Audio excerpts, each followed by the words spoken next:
Every morning at 6 o'clock, without looking at the alarm clock, I open my eyes. Not a minute earlier, not a minute later.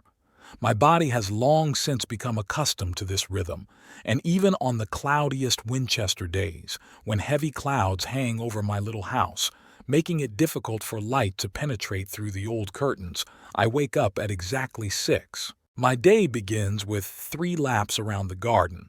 Not jogging, of course, at my 78, that would be reckless, but a brisk walk, which Dr. Hawley has allowed me.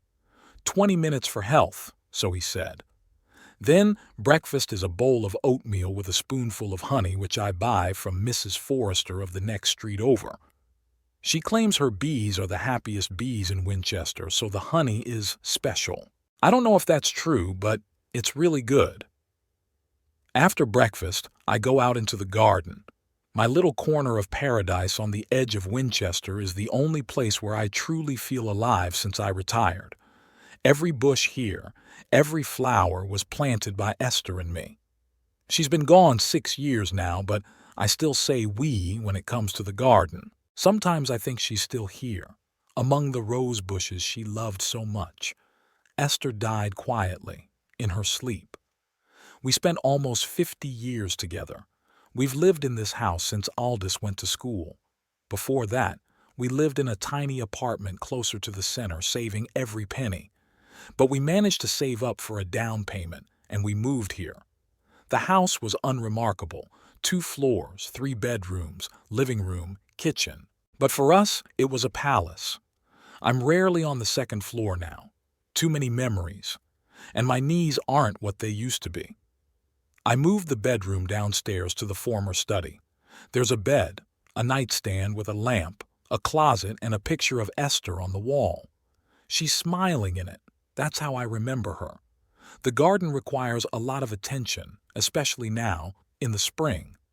I spend most of the day there, pruning, watering, loosening the soil, pulling weeds. My hands are not as dexterous as they used to be, but the work goes on. Sometimes Mrs. Bennett comes in from across the street and brings cookies for tea. She's 72, a widow, like me, a widower. Many people in the neighborhood think we should get together, but we both know that this chapter of life is closed to us. Pleasant conversations about the weather and grandchildren under the shade of an old apple tree are enough. After lunch, usually soup and a sandwich, I do crossword puzzles from the Times or watch old movies. Sometimes I read, mostly detectives or historical novels. In nice weather, I can walk to the park, sit on a bench, and feed the ducks. That's my whole day, as measured as the ticking of an old clock in the living room. On Wednesdays, I go to my son's house. A bus to downtown, then another one to their neighborhood. Aldous always offers to pick me up by car, but I refuse. As long as I can drive myself, I'll drive myself. It's my little way of maintaining my independence. Aldous is my only son. His mother died when he was only 5 years old. His second marriage to Esther was when he was 7. She accepted him as her own, never differentiated between him and our mutual daughter Mira, who now lives in Australia. Mira calls every Sunday, talking about her children, about life in Sydney. I miss her, but I realize she has her own life. Aldous grew up a serious, purposeful boy. He got a good education, became a well-drilling engineer, works in a large company. He has a beautiful house in a good neighborhood, 2 cars, vacation twice a year. By all standards, a successful man. Married to Della 18 years ago, they have 2 children, Noah, 16, Ellie, 14. After Esther died, Aldous took over taking care of my finances. "Dad," he said then, "you think too much about money. Let me handle it. Everything is done online now, through apps. You don't have to worry." I agreed. After all, Aldous had always been good with numbers, and I wanted to spend less time on paperwork and more time in the garden. He arranged for my pension to go directly into an account he controlled himself, and every week he put cash in an envelope on my nightstand for expenses. Admittedly, it was convenient. I trusted my son and was grateful for his help. But sometimes, very rarely, doubt crept in. especially when I'd ask about the state of my accounts and Aldous would reply vaguely, "It's all right, Dad, don't worry." Or, "Inflation, your pension barely covers the bills." That said, my house was long paid off, my utility bills were low, and my pension was quite decent after nearly 40 years of working at the post office. On a recent Wednesday, I arrived at my son's house in time for lunch, as usual. Della opened the door with that polite smile that never reaches the eyes. She was always cold to me. Not rude, no, but not warm either. It was as if I was an inescapable obligation delivered to her along with her husband. "Hello, Mervyn," she said, stepping aside. "Come in, dinner's almost ready." I always felt a little out of place in their house. All that modern stuffed smart speakers that turn on the lights on command, a TV the size of a wall, weird abstract paintings. Della works at an advertising agency and considers herself a person of fine taste. Noah and Ellie sat in the living room, jabbed at their phones. They barely looked up when I walked in. "Hey, Grandpa," Noah mumbled, not taking his eyes off the screen. Ellie just nodded. They used to rush toward me when they were little, hugging me, asking me to show them coin tricks. Now, I'm just an old man who comes in on Wednesdays. Aldous came out of his office with a phone to his ear. He waved at me in greeting and continued the conversation. Something about some numbers, deadlines, and interest rates. I sat down in my chair and waited for everyone to gather around the table. Lunch went as usual. Polite questions about my health, about the garden, a few stories from Della about her job, complaints from the kids about school. Aldous was strangely absent-minded, often glancing over at his wife. After dinner, when Della took the kids away to help with the dishes, I was alone with my son in the living room. "How are you doing, Dad?" he asked, pouring himself a glass of wine. "Need money for anything?" "No, I'm fine," I replied. "How are my bills? Haven't asked in a while." "Everything's fine," he waved it away. "Pension comes in, bills get paid. Nothing new." I nodded. I didn't insist. I didn't want to seem distrustful. Della came back into the room and said something quietly to Aldous. He nodded and turned to me. "Dad, can you help Noah with his school project? He's doing a model of Old Winchester and he needs details on what the center looked like in your time." This was unexpected. Usually, my grandson tended to minimize communication with me, but I was glad for the opportunity to be useful and spend time with Noah. I got up and went to the kitchen where Della said my grandson was waiting for me. Noah was indeed sitting at the kitchen table with some papers, but he had a look of surprise. "Grandpa, did you want something?" "Your father said you needed help with your Winchester history project." Noah frowned. "I don't have such a project. I'm doing a biology report." I was confused. Why had Aldous lied? Turning to the door, I saw it was ajar and heard excited voices from the living room.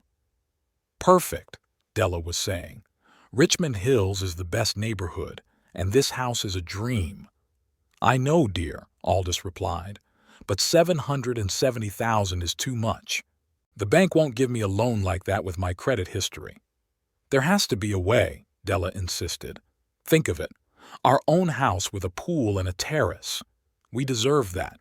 All your coworkers already live in houses like that." "I'm working on it." Aldous' voice grew quieter. "I have an idea, but we need to think it through carefully." They fell silent, and I heard footsteps. Stepping quickly away from the door, I pretended I had just come out of the kitchen. Aldous and Della were standing in the hallway with tense faces that were immediately replaced with fake smiles. "Ah, Dad," Aldous said, "have you helped Noah yet?" "There seems to have been a misunderstanding," I replied. "He doesn't have a project on Winchester history." "Oh, really?" Aldous feigned surprise. "I must have gotten something mixed up. Sorry to bother you." For the rest of the evening, I couldn't shake the strange feeling. What house were they talking about? And what was Aldous' idea? But most importantly, Why was it necessary to send me out of the room on a made-up pretext? When it was time to leave, Aldous volunteered to give me a ride home. In the car, I asked, "Are you and Della planning to move?" He tensed for a moment, but immediately relaxed. "What makes you say that, Dad?" "I thought I heard something about a new house when I came out of the kitchen." Aldous laughed, but somehow strained. "Oh, that. Yeah, we're just daydreaming out loud. You know how it is. You look at real estate catalogs and imagine what it would be like to live in a big house with a pool. But it's all fantasy, nothing more." I nodded, pretending to believe it. But something told me my son wasn't telling me the whole story. I remembered the figure he'd mentioned, $7,770,000. That's a lot of money. And what he said about his credit history. Aldous had credit problems? He never mentioned it. All the way home we talked about nothing. The weather, my garden, Aldous' job, but it was like there was an invisible wall between us. When we got to my house, he stopped the car and said, "Dad, I have a business trip next week, so we might miss our Wednesday. I'll let you know." "Sure," I replied. "Have a good trip." He looked straight ahead, avoiding my gaze. "And, Dad, if any letters come in from the bank or anything, don't open them. Just put it aside for me, okay? I'll deal with it." "Is something wrong?" I asked. No, it's just, you know how it is with banks. They're always sending some kind of offer, some kind of advertisement. I don't want you to worry about nothing." I nodded, but inside everything clenched with a bad feeling. As I got out of the car and watched Aldous drive away, it suddenly seemed to me that there wasn't just a wall between us, a chasm that was growing wider every day. That night I couldn't sleep for a long time. I kept thinking about the conversation I had overheard, about my son's strange behavior. Something was going on, something he didn't want to tell me. And somehow it had something to do with money. Mine or his, I didn't know. But for the first time in a long time, I felt uneasy that I had entrusted my finances to Aldous unconditionally and without question. It had been 3 weeks since that strange conversation at Aldous' house, and I couldn't help but notice the change in my son's behavior. Usually, he called at least twice a week to see how I was doing, if I needed help with the house or the garden. Now, the phone was silent. Our weekly Wednesday was also canceled, first because of a promised business trip, then because of an urgent project, then simply, "Too busy, Dad, sorry." I didn't want to seem intrusive, so I only called myself once. Della answered the phone, said Aldous was at work and promised he'd call back. He didn't. It was strange and not like our usual routine. I was used to a certain order in my relationship with my son, and the sudden disruption of that order was unsettling. Maybe I had done something wrong, hurt him in some way? I mentally went over our last conversation and couldn't find anything that could have caused this reaction. One day I went to the supermarket and met Mrs. Kingsley, the mother of Noah's classmate. She was the kind of woman who knows everything about everyone and is happy to share information. "Mervyn!" she exclaimed when she saw me in the vegetable department. "What a meeting! How are you doing? You must be very proud of Aldous and Della." "Hello, Helen," I replied, perplexed. "What exactly am I supposed to be proud of?" She rounded her eyes. "Oh, I'm sorry, I thought you knew. Their new house, in Richmond Hills. Robert and I were there last week, helping Della pick out colors for the living room. The place is amazing, the ceilings are so high, and the view of the park is breathtaking." I tried not to show my surprise. "Oh yes, of course. It's just that they've been so busy with the renovations that we haven't been socializing much lately." "Oh, I understand." Mrs. Kingsley nodded. "There's so much work going on. Della said they're completely remodeling the kitchen and bathrooms, and the pool promises to be absolutely marvelous when it's ready. My Robert is even a little jealous." We talked about the weather and the kids some more, then parted ways. I walked home slowly, mulling over what I had heard. So they had bought that house they were talking about after all. A house in Richmond Hills, Winchester's most prestigious neighborhood where bankers, lawyers, and doctors lived, with a pool and a view of the park. When I got home, I called Aldous right away. Again, Della answered, again saying her husband was busy and would call back.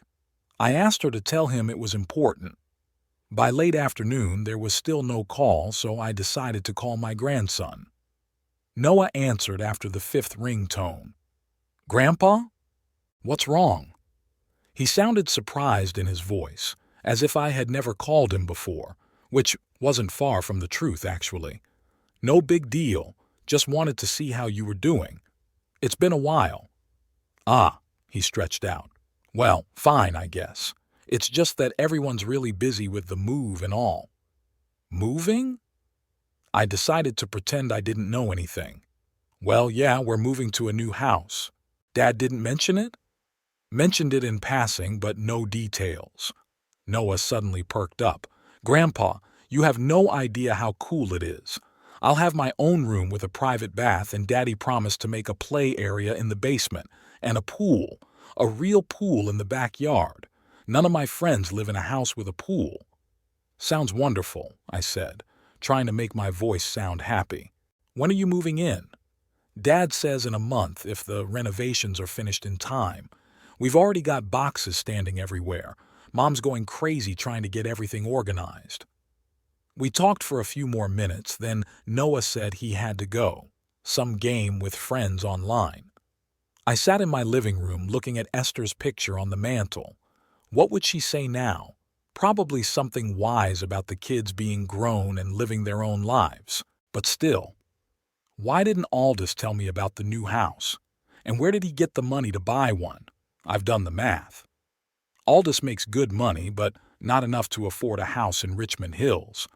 Della makes a good salary at her agency too, but again, not enough to buy a house like this. And according to an overheard conversation, the son couldn't get a large loan because of credit history issues. Something didn't add up here. The next morning, the mail came.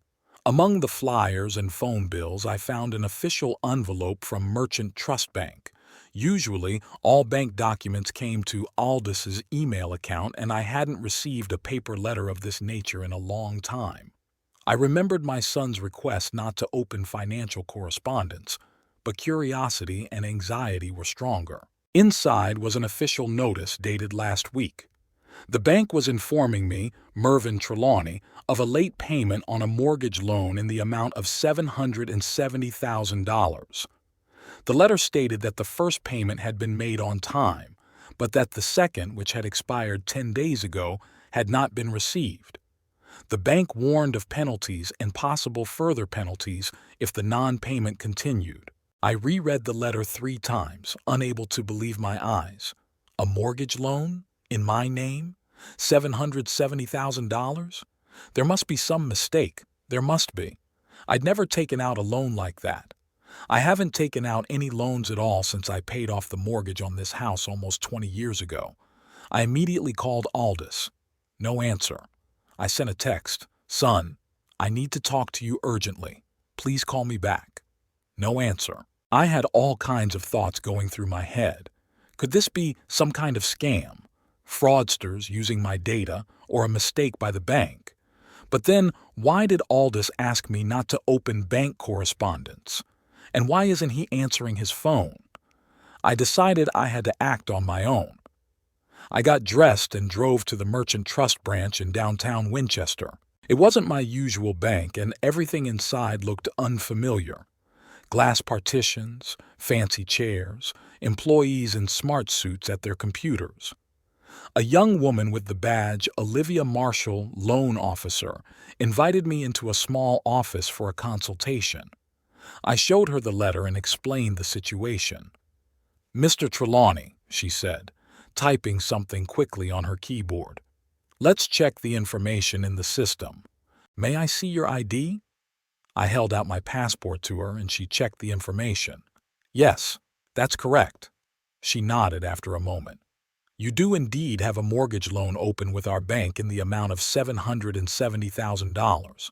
The loan was originated," she looked at the screen, "exactly 2 months ago on the 15th of the month." "But I didn't take out that loan," I exclaimed. Olivia frowned. "That's odd." It says here that you were personally present when you signed the documents. We even have a copy of your passport and your signature on all the paperwork. May I see those documents?" She nodded, and after a few minutes she handed me a folder with copies of the loan agreement. I slowly looked through the pages, and with each one my heart beat faster and faster. There was indeed my signature on every page, or at least a signature that looked very much like mine. The passport information was mine. The address was mine. But I had never signed those papers. "That's not my signature," I said quietly. "I mean, it's similar, very similar, but I'm not the one who signed those papers." Olivia looked alarmed. "Mr. Trelawney, do you realize what you're saying? If someone forged your signature and got a loan in your name, that's a serious offense."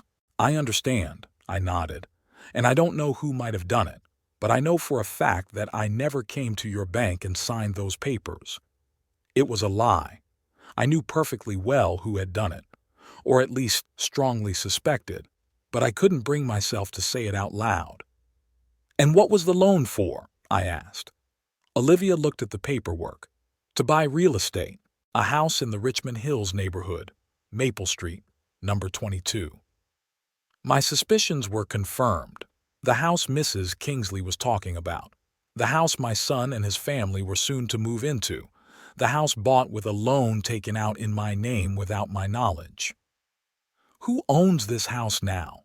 I asked, already knowing the answer. Olivia looked at the paperwork. "According to our records, the house is registered to Aldous Trelawney, and the loan is in your name." I felt the room swim before my eyes. Aldous, my son, forged my signature, took out a huge loan in my name and bought the house in his name. And now he had stopped paying on that loan. "Mr. Trelawney, are you not feeling well?" Olivia asked worriedly. No, I'm fine," I replied, though it was far from the truth. "Tell me, what happens to this loan now?" "With the late payment? If the payment is not made within 30 days of the delinquency, the bank will begin collection proceedings. Considering it's been 10 days, you've still got 20 days. And what do you mean by foreclosure proceedings?"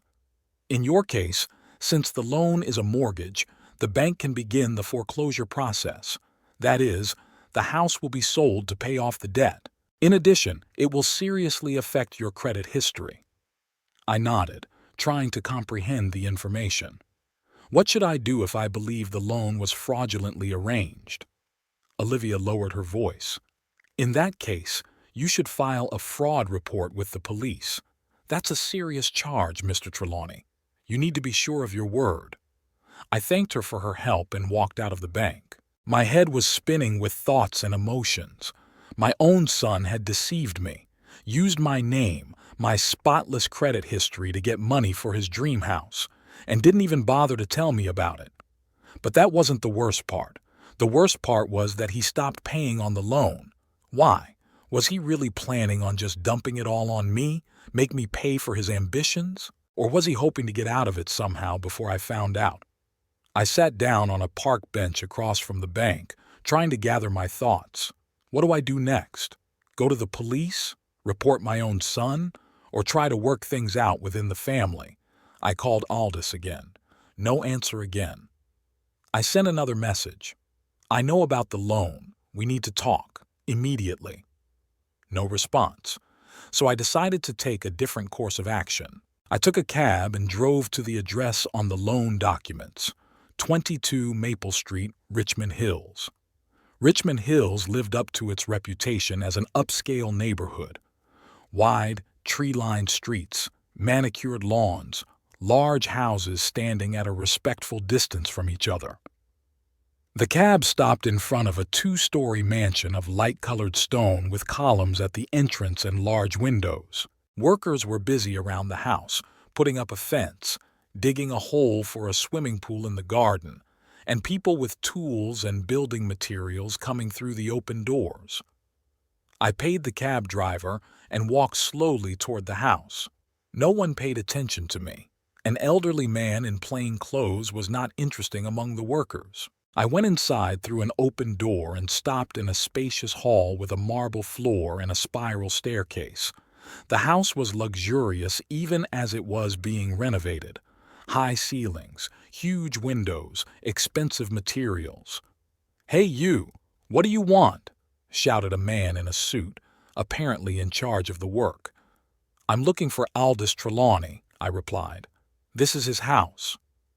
"Ah, you're here to see Mr. Trelawney," the man nodded. "He's not here right now. He'll be in later. Are you the contractor?" "No, I'm his father." The man smiled and held out his hand. "Oh, nice to meet you, sir. I'm Harry Donovan, the project manager. Your son has chosen a beautiful home. We are doing our best to finish the work by the deadline." "And when are the renovations scheduled to be completed?" I asked. "In 3 weeks if there are no delays in materials. Mrs. Trelawney is really rushing us. She wants to be able to move in before the school year starts." I nodded and said I'd just look around if he didn't mind. Harry allowed it and went back to his business. I walked slowly through the rooms, looking around at my son's future home. A huge living room with a fireplace, a dining room, a kitchen the size of my bedroom and living room combined, a study, 5 bedrooms on the second floor, each with its own bathroom. In the backyard, a barbecue area, a future pool, and a 3-car garage. All this splendor must have cost at least $1 million, if not more. And it was bought with money taken in my name, without my knowledge and consent. $770,000, a sum I couldn't repay even if I sold my house and gave away all my savings. I walked out into the backyard, looking at the workers digging the excavation for the pool. Suddenly, I felt anger like I hadn't felt in years. Aldous hadn't just tricked me, he'd set me up, used me and threw me away. He didn't come and say, "Dad, I need your help." Didn't ask. Just took what he wanted without caring about the consequences for me. And now he stopped paying on the loan. Why? You ran out of money? Or did he think that he could not pay at all? And when the bank starts the collection procedure, all the problems will fall on my shoulders. Anger and frustration overwhelmed me, but I realized that I had to act rationally. First, I had to know my rights and options. The next morning, I opened the phone book and found Wilson and Associates, a law firm near my home. I had never dealt with lawyers, except for the probate process after Esther's death, but the situation called for professional advice. The office was small but neat. 3 offices and a reception area with a receptionist, a young woman who politely offered me coffee while I waited. 15 minutes later, I was invited into the office of Ronald Wilson, an older man with gray hair and an attentive gaze. "What can I do for you, Mr. Trelawney?" he asked as I sat down across from his desk. I told him the whole story, about my son handling my finances, about the accidentally discovered loan, about the house in Richmond Hills. Wilson listened without interrupting, occasionally making notes in his notebook. "I understand your situation," he said when I finished. "Unfortunately, these cases of financial abuse in families are more common than one might think, especially when elderly parents are involved. What are my options?" I asked. Wilson folded his hands on the table. "You have several avenues. The first is to file a fraud report with the police. This is a serious charge that could lead to criminal prosecution of your son. On the plus side, the bank will likely cancel the loan if it can be proven that you didn't take it out. The minus is the obvious consequences for your son and your relationship with him." I nodded, feeling a heaviness in my chest at the mere thought of my son potentially being sued. "The second option," Wilson continued, "is to file a civil suit. You can challenge the validity of the loan agreement on the grounds that the signature was forged. This is less legally serious for your son, but the process can be protracted and there's no guarantee of success. Banks are very reluctant to admit errors in paperwork." "And the third option?" "The third option is to try to resolve the issue within the family. Talk to your son, explain the situation, demand that he take responsibility and reissue the loan in his name. But to do that, He'll have to prove his solvency to the bank, which, judging by what you say, could be problematic. I wondered. None of the options seemed appealing. What would you advise if you were me? I asked. Wilson sighed. In cases like this, I always advise you to try to resolve the matter peacefully first. Talk to your son. Explain what you know about the loan and offer to make things honestly right with him. If he refuses or continues to avoid communication, then you will have to take more serious measures. I thanked him for his advice and paid for the counseling session. As I left the office, I felt a little more confident. At least now I knew what my options were. Upon returning home, I immediately called Aldous. As expected, he didn't answer. I left a message. Son, I know about the loan and the house. We need to have a serious talk. Please call me back. There was no response that day or the next. I called again and again, but Aldous seemed to vanish into thin air. Even Della stopped answering the phone. On the third day, I decided to do something different.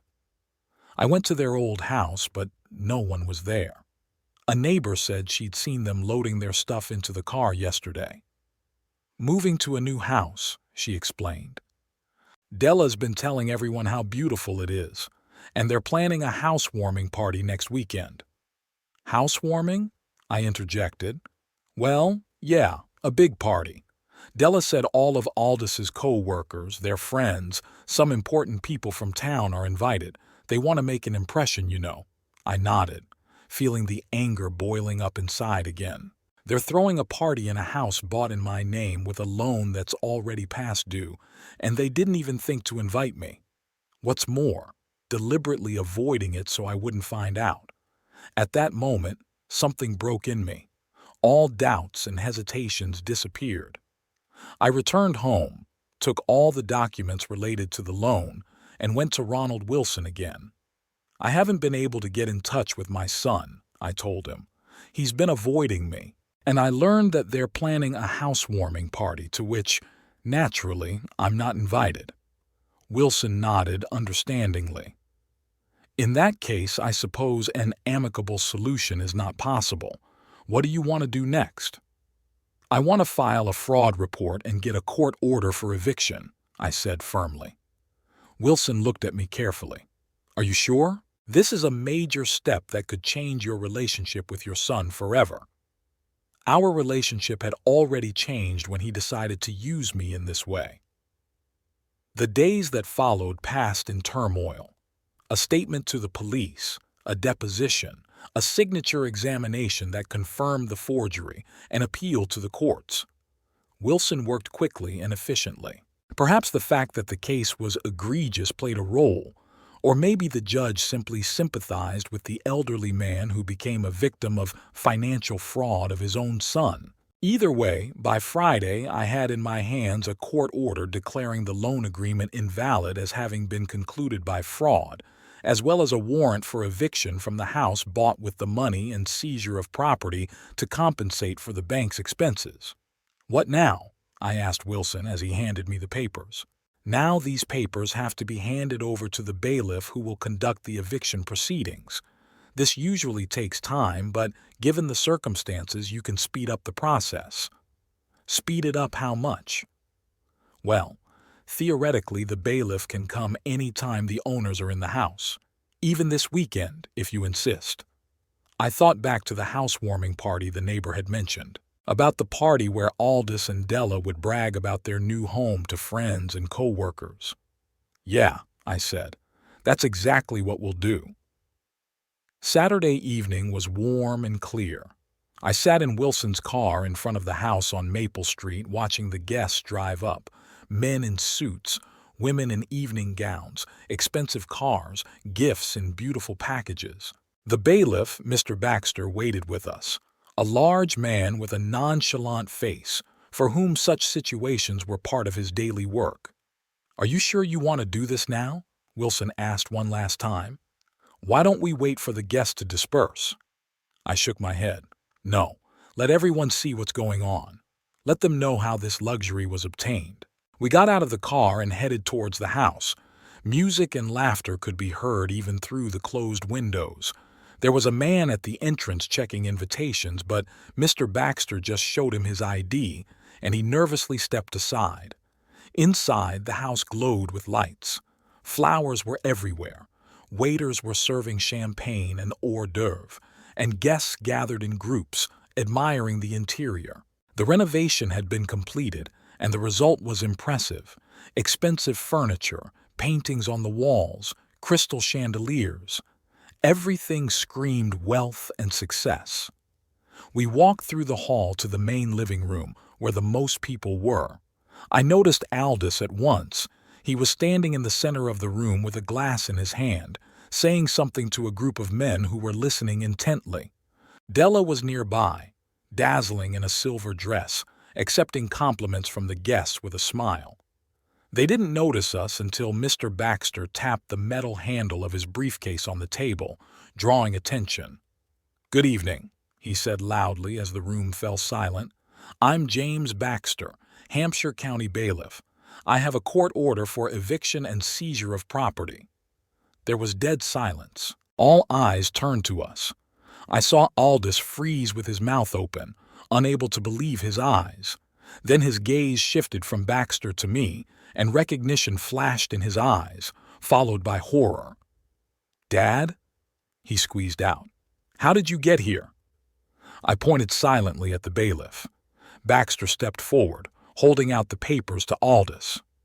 "Mr. Aldous Trelawney, are you the owner of this house, purchased through a mortgage loan made out in the name of Mervyn Trelawney?" Aldous didn't take the papers, continuing to look at me. "Dad, what's going on?" His voice shook. "You know what's going on," I answered calmly. "You took out a loan in my name without my knowledge, forged my signature, bought this house, and stopped paying on the loan." A whisper drifted through the room. Guests began to glance around, some backing away as if not wanting to be part of the unfolding drama. "Mr. Trelawney," Baxter continued, still holding out the documents to Aldous, "according to the court order, the mortgage agreement has been declared null and void as having been entered into by fraud. The bank has initiated foreclosure proceedings. You and your family are ordered to vacate the premises within 7 days." Della, who until that moment had stood in a daze, suddenly came to life. "What?" she exclaimed, coming toward us. "There's some mistake.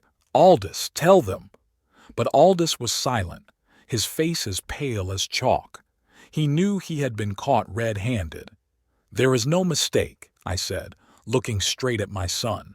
"You took out a loan for $770,000 in my name, without my authorization, listed the house in your name, and when it came time to pay, you just stopped returning calls from the bank, hoping that all the problems would fall on my shoulders." "Is that true, Aldous?"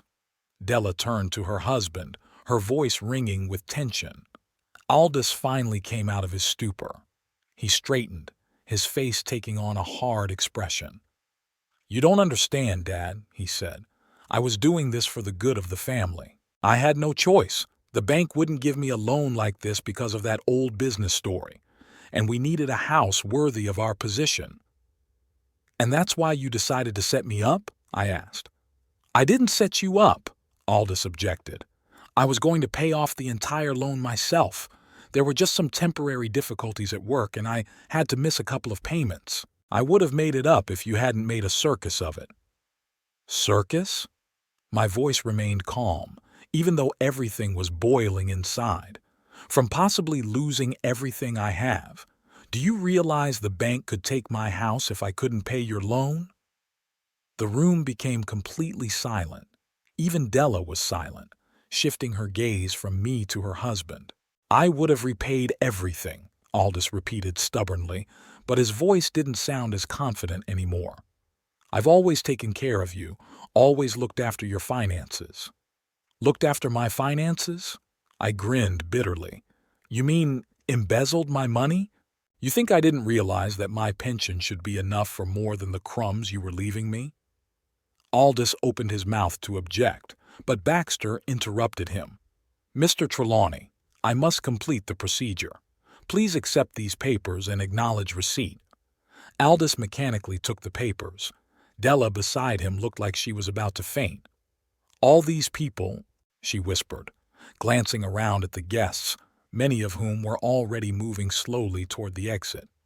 My friends, your co-workers, what will they think? They'll have to think your husband is a crook who cheats his own father, I replied. How can you do that? Della exclaimed, her face contorted with rage. You're ruining our lives over some misunderstanding. Aldous has always cared for you, always helped you, and you repay him like this. Misunderstanding? I interjected. Forging a signature, executing false documents, taking out a loan in someone else's name. That's not a misunderstanding, Della. It's a crime. Aldous, who had previously stood with his head down, suddenly stepped forward. Dad, let's talk in private. I'll explain everything. I'm sure we can find a solution. A solution has already been found, I replied, pointing to the papers in his hands. You have a week to vacate the house, and be glad I didn't go further and insist on criminal prosecution. You can't do this to us. Della was on the verge of hysterics. Where are we going to go? What are we going to tell the kids? You still have your old house as far as I know, I pointed out. We sold it to pay the down payment on this one, Della reprimanded. I felt a prick of regret, but quickly suppressed it. I wasn't the one who had created this situation. I wasn't the one making these decisions. Then you'll have to come up with something, I said, like you've always come up with when you want something you can't afford. Aldous took another step toward me, his face contorted with desperation. Dad, please. I swear I'll fix this. I'll find the money. I'll reissue the loan to myself. I'll do whatever I need to do. Just don't do it. Not now. Not like this. I looked at my son, the man I'd raised, the man I trusted, the man I loved against all odds, and I saw no remorse in him, only fear of the consequences, fear of public humiliation, fear of losing the home he could never afford. You've already made your choice, Aldous, I said quietly. When you decided you could use me and my name for your own purposes, when you forged my signature, when you stopped answering the phone, knowing that credit problems would come after me. I turned to Wilson and Baxter. Are we done here? Wilson nodded. Yes, the formalities are complete. Mr. Baxter will be back in a week to supervise the eviction if the house is not vacated voluntarily. I looked one last time at Aldous and Della, standing in the middle of the lavish living room, surrounded by the few remaining guests who were now looking at them with a mixture of pity and judgment. Goodbye, son, I said. I hope this lesson has taught you that you cannot build your happiness on another's misfortune, even if that stranger is your own father. With those words, I turned around and walked out of the house, feeling the stares of everyone present. Behind me, I could hear Della sobbing and some of the guests trying to comfort her. But I didn't turn around. My heart was heavy, but my decision was firm. I knew that this night had changed everything, that there was no turning back, that my son would never forgive me for this public humiliation, just as I couldn't forgive him for the betrayal. But in that moment I felt only one thing, a strange, bitter relief that I had finally done the right thing by protecting myself, even if the cost was the last thread that connected me to my family. After that night, my life was divided into a before and an after. The silence of the house, which had once seemed cozy and familiar, now pressed down on me. I sat in the chair for hours looking at Esther's picture, as if looking to her for answers to the questions that had been weighing on my mind. Had I done the right thing? Was it too cruel? What would happen to Aldous and his family now? Ronald Wilson called twice, updating me on the progress of the case. The bank had invalidated the loan agreement after a signature examination and a police investigation. The house was seized and had to be sold to cover the expenses already incurred by the bank. Aldous and his family moved out on the third day after the housewarming party, without waiting for the official eviction a week later. Where they had settled, I did not know. Aldous didn't call, didn't write, didn't visit. It was as if a wall had grown between us. But I didn't expect otherwise. I realized that my son would not forgive my public humiliation, just as I could not forgive his betrayal. I received my first call from a family member on the fourth day after the incident. It was my daughter Mira from Australia. "Dad," her voice sounded worried, "what's going on over there?" Della called me, sobbing into the phone, saying something about the house and the loan and how you ruined their lives. I took a deep breath and told Mira the whole story. About the loan, about the forged signature, about the late payments, about the housewarming party. "Oh my God," she exhaled when I was done. "I can't believe Aldous did that. But Dad, maybe we should have handled it some other way. Not in public, not in front of all their friends." "How?" I asked. He'd been avoiding me for weeks, wouldn't return my calls, didn't show up when I asked to see him. What was I supposed to do? "I don't know," Mira admitted. It's just so drastic. And now they're without a house. Noah and Ellie are worried." "They had a house," I reminded her. "The one they used to live in. They sold it to afford something they couldn't afford. It was their choice, not mine." Mira was quiet for a moment, then said quietly, "I understand you, Dad, I really do. It's just, I'm sorry about what happened." We talked some more about her children, about work, about the weather in Sydney. The usual topics that now seemed so insignificant against the backdrop of what had happened.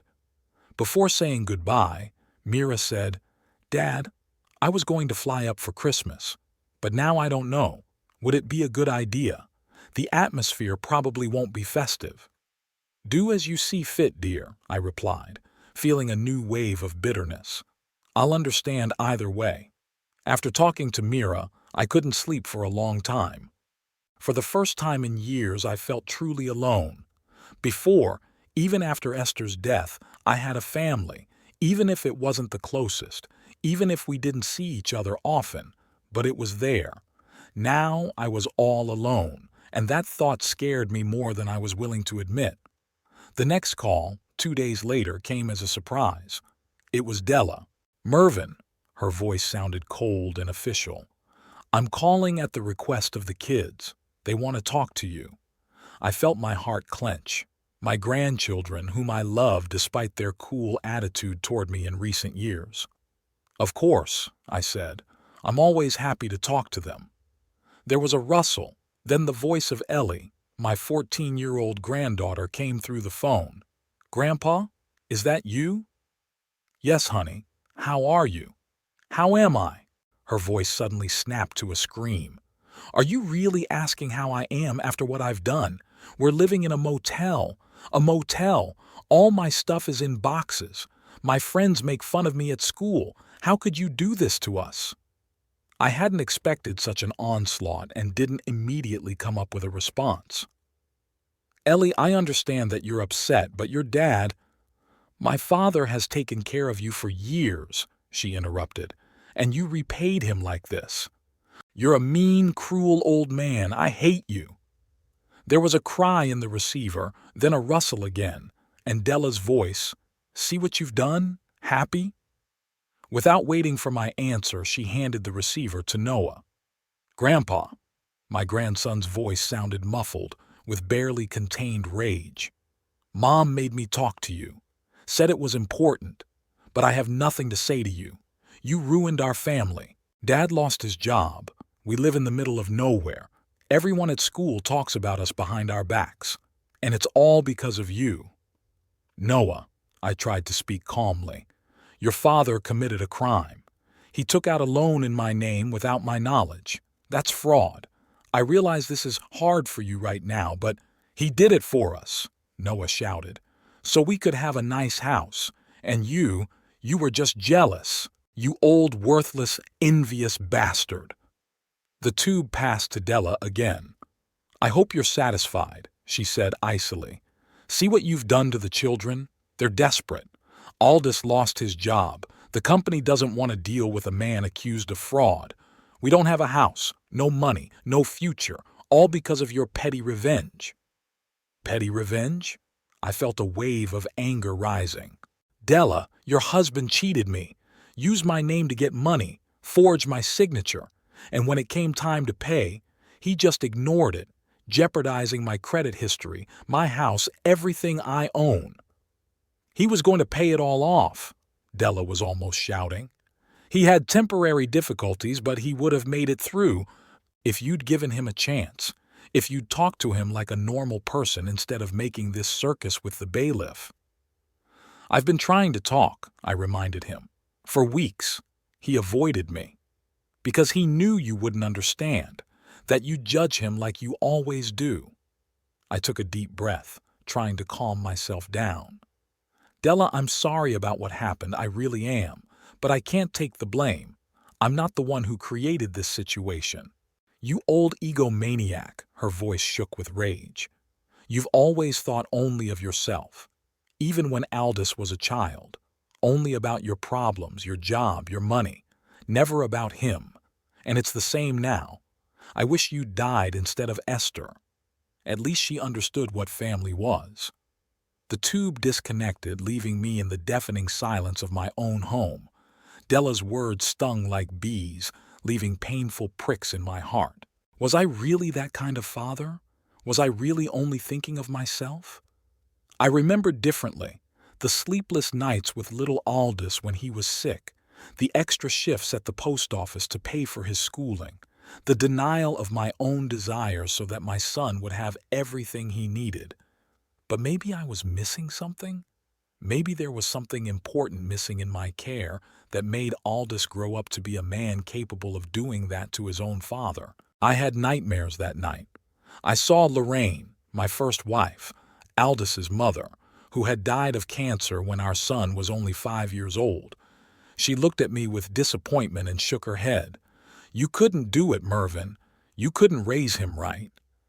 I woke up in a cold sweat and didn't sleep a wink until morning. The memories came in waves. Aldous at 6, crying with loneliness. Aldous at 10, withdrawn and quiet while I worked late into the night. Aldous at 16, distant enough that we hardly spoke anymore. I tried to remember the moment when it all went wrong. When had my son turned into a man capable of deceiving his own father? Was it one particular episode, or a series of small events, each one undermining our bond until it became so fragile it shattered? The following days brought a new wave of calls and visits. My sister Jean, who lived in London and visited infrequently, called to express her support. You did the right thing, Mervyn, she said firmly. Aldous had been out of line for a long time. I've seen the way he's treated you all these years, as if you were a burden, not a father. It was time to teach him a lesson. Her words comforted me a little, but a call soon followed from Cousin Roger, who voiced the exact opposite opinion. Mervyn, how could you? He was indignant.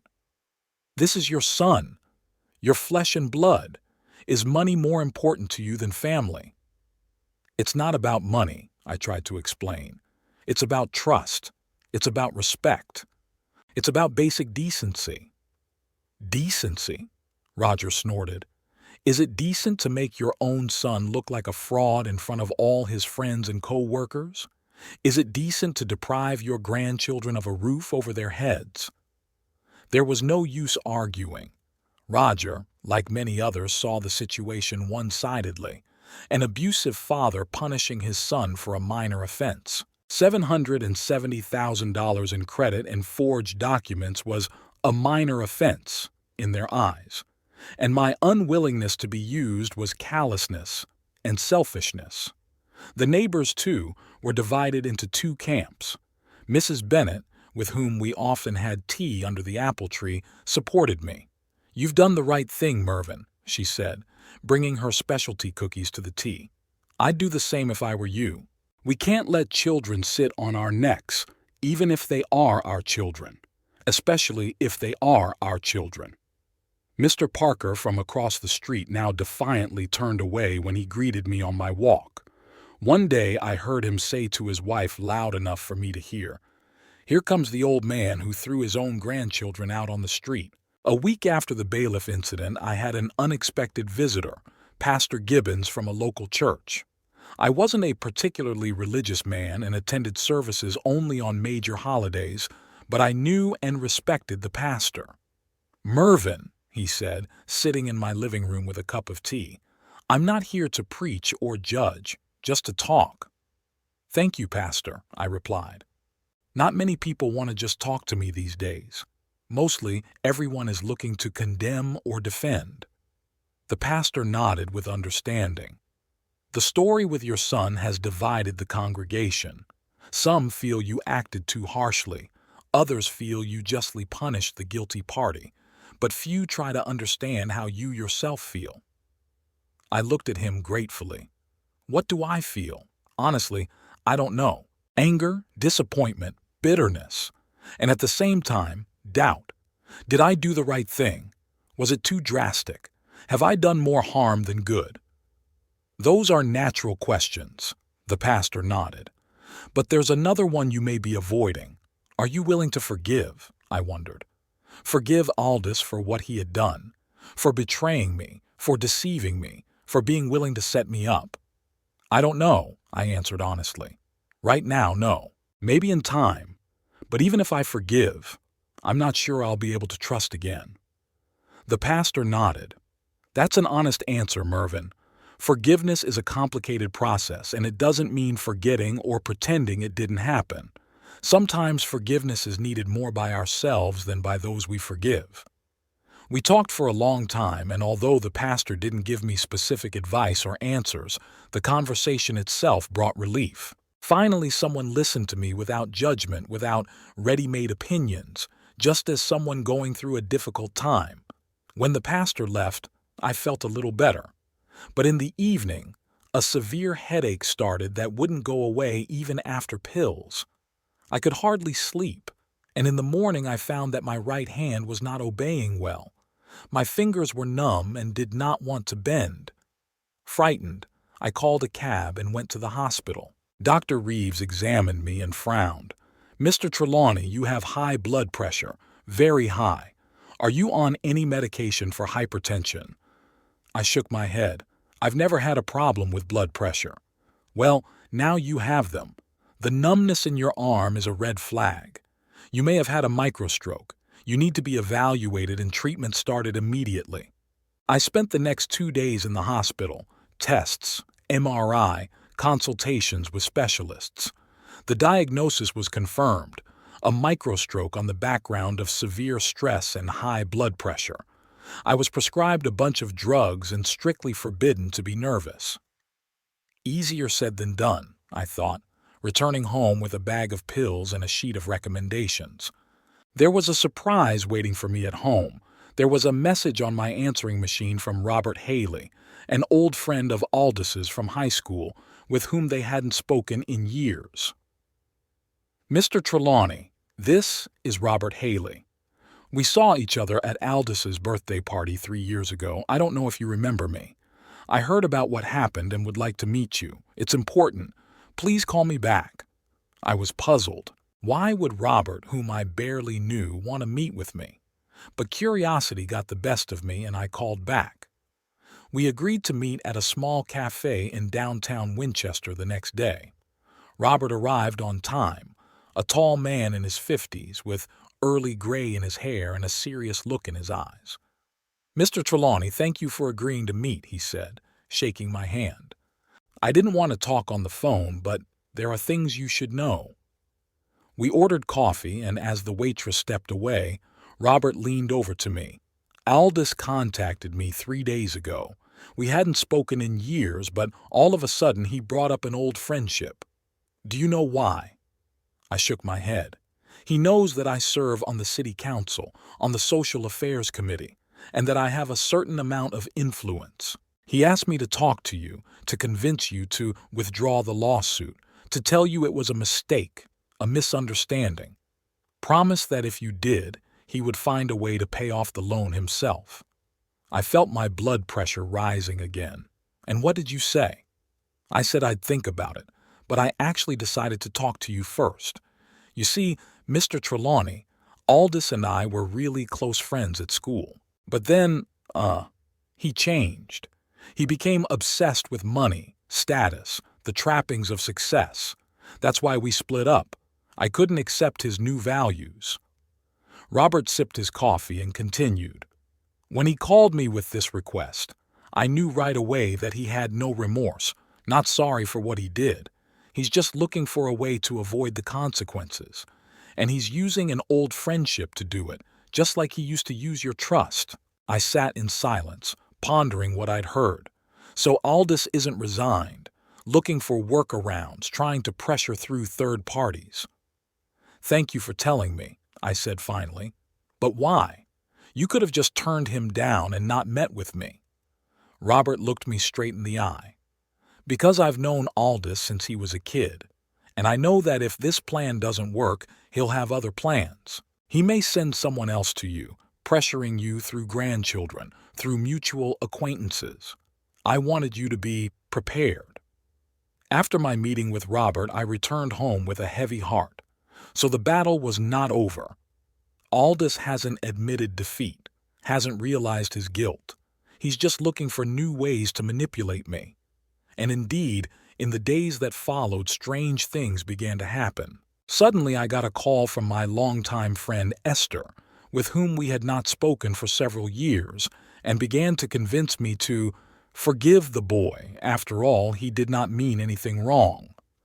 Then came a letter from a former colleague at the post office, who wrote that family is the most important thing, and money is nothing compared to family ties.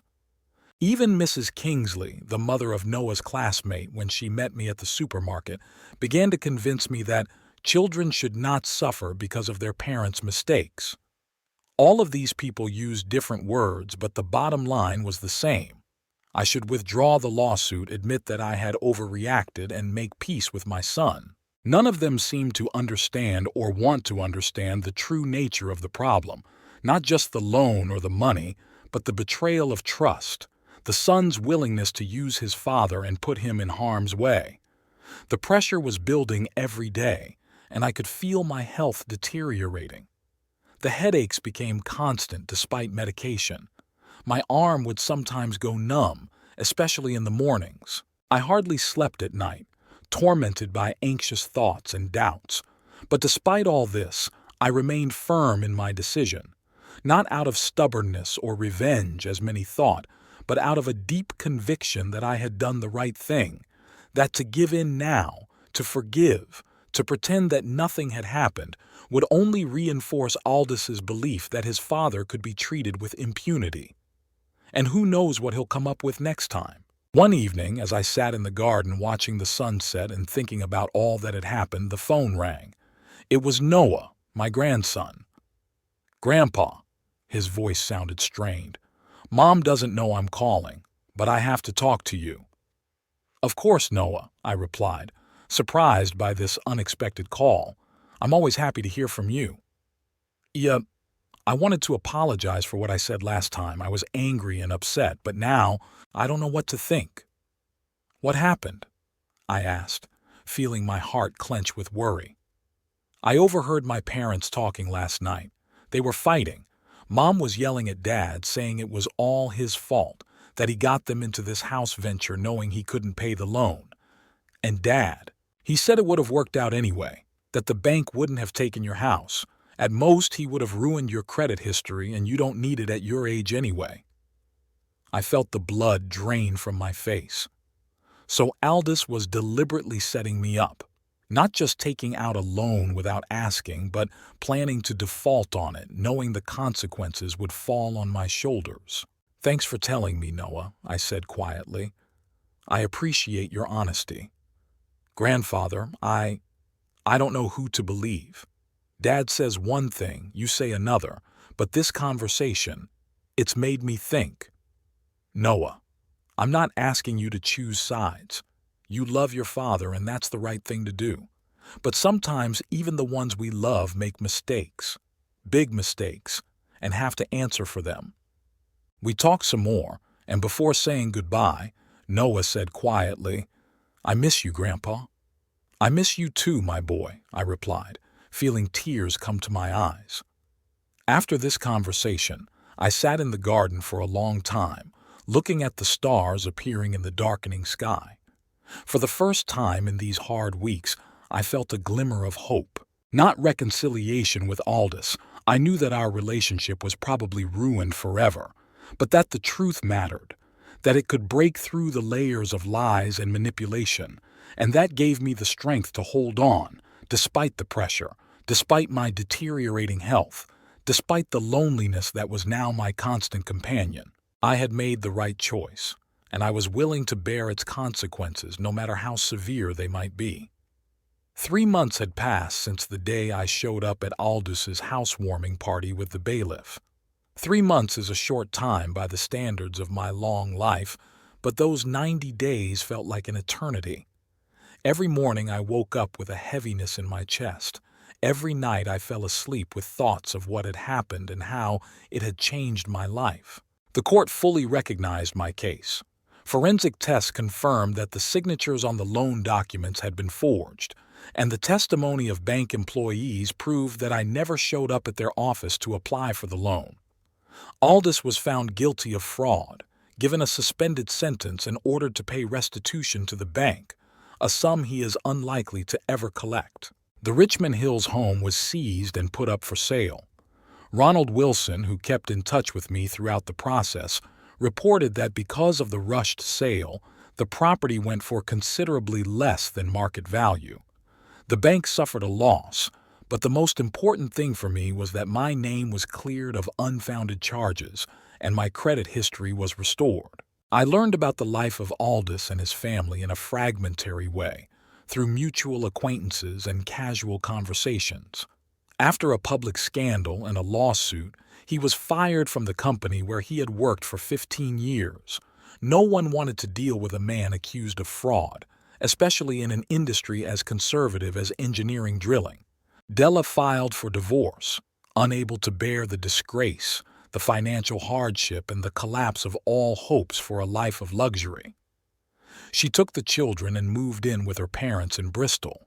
Noah and Ellie changed schools, started a new life away from Winchester and the memories associated with it.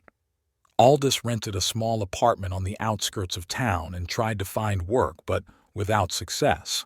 His reputation was ruined, and in our small town where everyone knows everyone, it was practically a verdict. I felt no gloating or satisfaction at the news. It was more like a quiet sadness and regret that things had turned out this way. I did not choose this path. I did not create this situation, but the consequences have been hard on everyone. My life has changed, too. After the microstroke, my health became more fragile.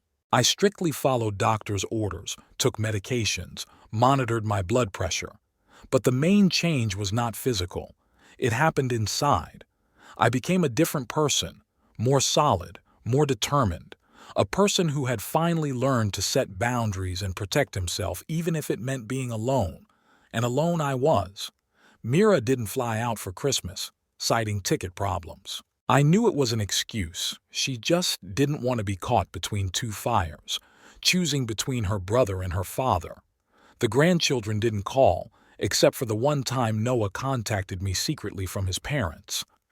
Even some old friends had distanced themselves, finding me too rigid and unapproachable.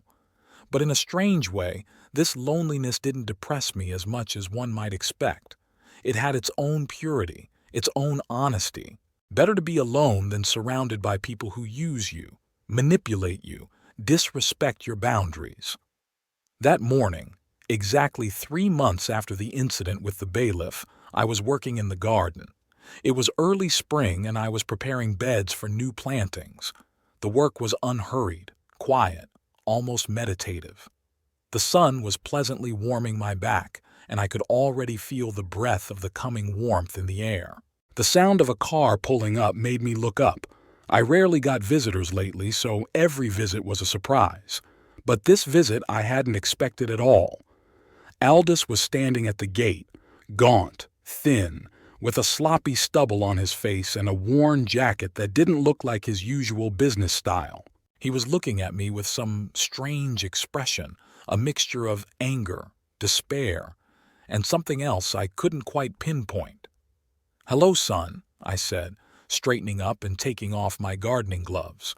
He silently opened the wicket gate and stepped into the yard. For a moment we just stood opposite each other, two Trelawneys, bound by blood but separated by a chasm of mutual incomprehension. "May I come in?" he finally asked. I nodded and led him into the house. In the living room, Aldous stopped, looking around as if he were seeing the room for the first time. Maybe it was. When he'd come in recent years, he rarely went further than the hallway, always in a hurry, always too busy for long visits. "Tea? Coffee?" I offered, observing the formalities. "Nothing needed," he cut off and sat down in a chair without waiting for an invitation. I sat across from him, waiting for him to speak. Aldous stared at the floor as if gathering his thoughts. Finally, he looked up. "I didn't come to make peace, nor to apologize." "I didn't expect you to," I replied calmly. "You ruined my life," he continued bitterly. "I had everything. A beautiful family, a good job, respect from my colleagues, plans for the future. Now I have nothing. Absolutely nothing." "I'm not the one who ruined your life, Aldous," I said quietly. "You made the choices yourself that led to these consequences." "Choices?" He almost spit the word out. "What choice did I have? The bank wouldn't give me a loan because of that long-ago business incident. Della wanted a house in an upscale neighborhood. The kids wanted a better school. My colleagues looked down on anyone who didn't live in Richmond Hills. I had to do something. Had to live within my means," I replied. "Or find another way. An honest way. But you chose deceit. You forged my signature, took out a huge loan in my name, jeopardizing everything I have, my house, my savings, my future." "I was going to pay it all back," he objected. "Really?" I looked him straight in the eye. "Then why did you stop paying the loan right after the first installment? Why avoided me for weeks, knowing I'd get a delinquency notice? Why didn't he come to me and say, 'Dad, I'm in trouble, I can't pay the loan'?" Aldous looked away. "I was having temporary financial difficulties. I would have made it through. At the expense of my credit history? At the expense of jeopardizing my house? You knew that if you didn't pay, the consequences would fall on my shoulders." "Nothing would have happened to you." He raised his voice. "At most, it would have ruined your credit history. What do you need it for at your age? Are you going to buy a new house?" This was it. That's what Noah was talking about when he overheard his parents talking. Aldous had deliberately set me up, counting on the fact that, at my age, the consequences wouldn't be as bad. "This isn't about credit history," I said, feeling the anger rising inside. "It's about the fact that you used me, betrayed my trust, treated me not like a son to his father, but like a con man to his victim." "And what did you do to me?" Aldous suddenly blurted out. "Showed up at my housewarming party with a bailiff, humiliated me in front of all my friends and co-workers, made me look like a criminal. Do you have any idea what I had to go through after that?" "Did I have a choice?" I asked. "You avoided me for weeks, didn't return my calls, didn't show up when I asked to see you. What was I supposed to do? You could have handled it quietly, family style. You could have given me a chance to make things right. How could I trust you after what you did?" We fell silent, looking at each other across a chasm of mutual recrimination and misunderstanding. Then Aldous leaned back in his chair and said quietly, but with some underlying anger, "You know, you've always been like this, always putting your principles, your rules above everything else, above relationships, above family, above me." "What do you mean?" I was genuinely surprised. "About the way you raised me." His voice shook with barely contained emotion. "Always demanded perfect behavior, perfect grades, perfect everything. Never praise, only pointing out mistakes. When Mom died, you went completely into work, leaving me alone with my grief. Then Esther came along and you had Mira, your real daughter, your real child, and I was always in the background. I listened to him, stunned. Was that really how he perceived our relationship? That was not what I remembered. How I tried to give him the best, how I worked overtime to pay for his education, how proud I was of his successes. That's not true, Aldous, I said quietly. I loved you, always loved you, and I never made any distinction between you and Mira. You didn't? He grinned bitterly. And who did you help with the down payment on the apartment? Mira. Who did you support when there was a crisis? Mira. Who got a card from you for every birthday, even when she went to the other side of the world? Mira. I helped you too, I objected, many times. When you started your business, which then went bust, who gave you the money? When you and Della bought your first house, who helped with the renovations? It wasn't the same. Aldous pounded his fist on the armrest. You helped me reluctantly, with conditions, with notations, and to Mira, just out of the goodness of your heart. I shook my head. If you really felt that way, why didn't you ever talk about it? Why didn't you try to make light of the situation? Would you have heard? He looked at me with such desperation that for a moment I saw in him that little boy who had been left motherless at 5 years old. You were always so sure of your rightness, your moral superiority. You never really heard me. We fell silent again. Birds chirped outside the window. The sun shone through the curtains, creating patterns on the floor. A normal spring day, but for both of us, a moment when years of accumulated resentment and misunderstanding came to the surface. What do you want from me now, Aldous? I asked finally. He stood up, went to the window, looked out into the garden for a long time. I don't know. Probably nothing, I guess. I just wanted to tell you what you did to me. That you've ruined my life, not just now, with this loan scandal, but before, with your cold, demanding attitude. Did you ever think that maybe you misinterpreted my actions? I asked. That my being demanding was an act of caring, that I wanted a better future for you? Maybe, he shrugged. But what does it matter now? It's all done now. Everything's already broken. He turned to me, and I saw in his eyes not anger, but weariness, the endless weariness of a man who has lost and knows it. I'm leaving Winchester, he said. Got a job in Manchester. Not what it used to be, of course. A simple technician, not an engineer. But it's a chance to start again. Away from here, from these memories. And Della? The kids? Della filed for divorce. The kids? I'll see them when I can. But they've already made their choice to stay with their mother. I nodded, not knowing what to say. Part of me wanted to reach out and hug my son, tell him everything would be okay. But the other part realized that the gulf between us was too great, that some wounds wouldn't heal, some bridges couldn't be rebuilt. I wish you luck, Aldous, I said sincerely. I hope you find what you are looking for. He looked at me for a long moment, as if trying to memorize my face. You know what the ironic thing is? I've wanted your approval my whole life, your pride. I wanted you to look at me and say, well done, son. And even that loan, that house, it was all part of that desire, to show you that I was successful, that I had accomplished something. I've always been proud of you, I said quietly, even when I didn't say it out loud. Aldous shook his head. It's too late for words like that, Dad. Too late for both of us. With those words, he headed for the exit. I walked him to the door and we stopped on the threshold, two men bound by blood but separated by life. Goodbye, Dad, he said without holding out his hand.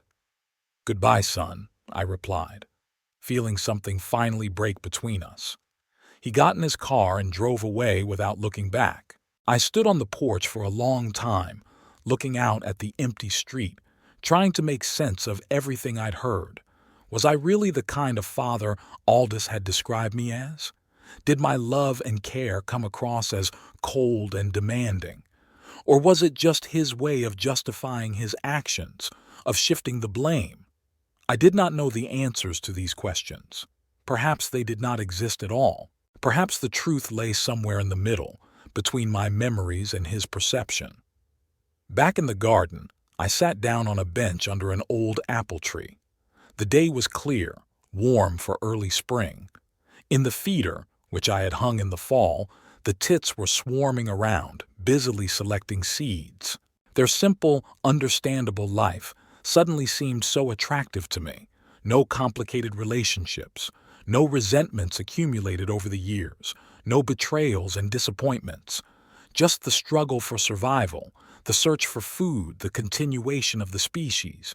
But we humans complicate everything. Our relationships, our feelings, our expectations. Everything becomes a battlefield where it's all too easy to hurt and be hurt. And sometimes, as in the case of Aldous and me, those wounds are too deep to heal. I thought about my son's words, about his accusations. Perhaps he was right about something. Perhaps I really hadn't always found the right ways to express my love. Perhaps, consumed with grief after Lorraine's death, I had failed to give little Aldous the comfort he needed. Perhaps my demanding seemed coldness to him, my caring seemed controlling. But that did not justify what he had done. It didn't justify his betrayal, his use of my name, his willingness to frame me for his own gain. And yet, sitting there under the apple tree, watching the birds and listening to them sing, I felt not anger or bitterness, but a strange calm. It was as if I had been carrying a heavy load all these months, and now I was finally able to let it go.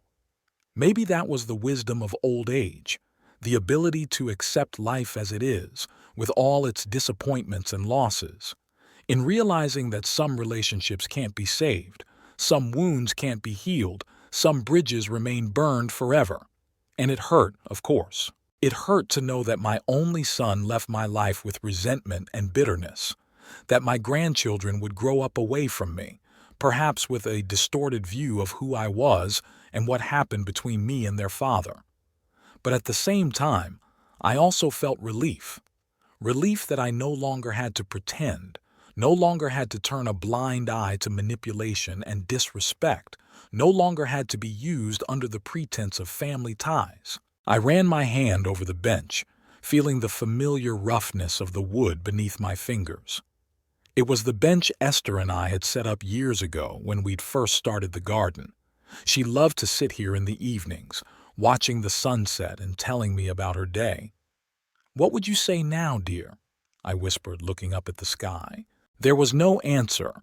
Only a light breeze moved the leaves overhead and a few petals from the apple tree in bloom dropped into my lap.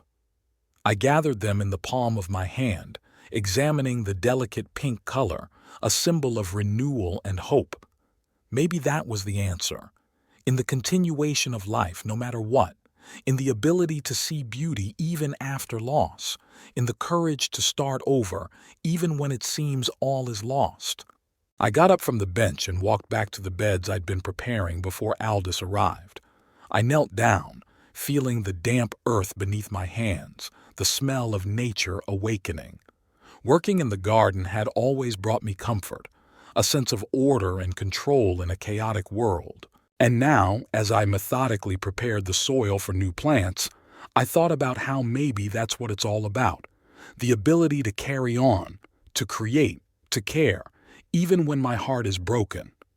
In realizing that sometimes the most painful decisions are sometimes the most right ones, and that maybe now I can live my remaining years at peace with myself, without a fake relationship based on use. The birds continued to sing in the branches of the apple tree. The sun warmed my back, and life, against all odds, went on.